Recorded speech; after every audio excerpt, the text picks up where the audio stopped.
My name is Gwyn Day, that's Gwyn. Here in India I work with Rostrum and getting people into top universities and getting people into top jobs around the world. First off, we're going to consider some aspects regarding your CV because a lot of people have said in India, in London, in Switzerland, around the world that there are conflicting advice about this. So, for example, should we have a one-page or a two-page CV? Doesn't make that much of a difference. Generally, for the early stage career candidates, we're looking at a one-page CV. A two-page, as you move further on, is absolutely fine. The idea of whether or not the actual initial look of the CV is particularly important. Whether we're talking about font size, keep it 12 for your titles, keep it 11 for your actual text. It can be down to 10.5 as a minimum, don't go smaller. It's a complete nightmare if candidates are using 8 or even 8.5 as a font size.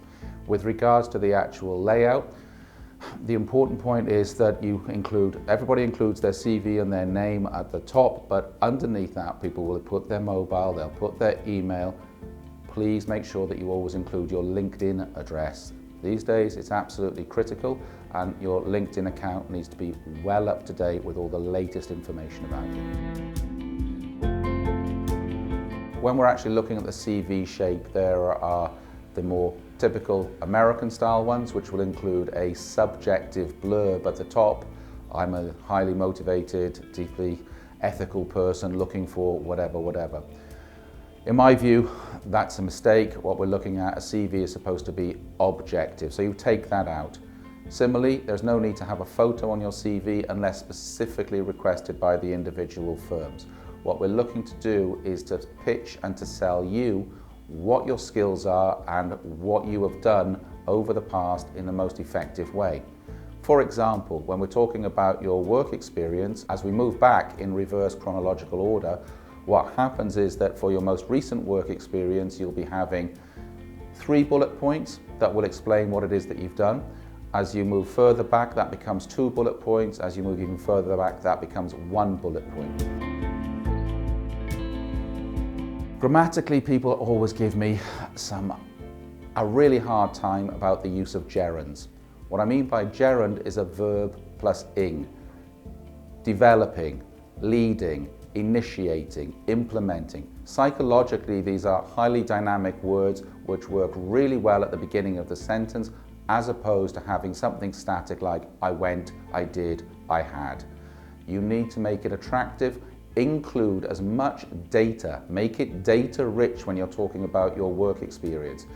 You increased something by 5%, by 10%. You had the opportunity to do 3 different tasks, 3 projects, one of which you presented to, I don't know, and you got the feedback. What we're talking about is being data rich.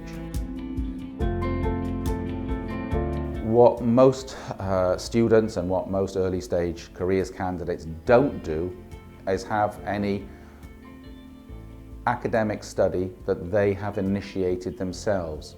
You need to take the Udemy courses. You need to take some Coursera courses. The very short courses, 20 hours, something like that, free, always useful.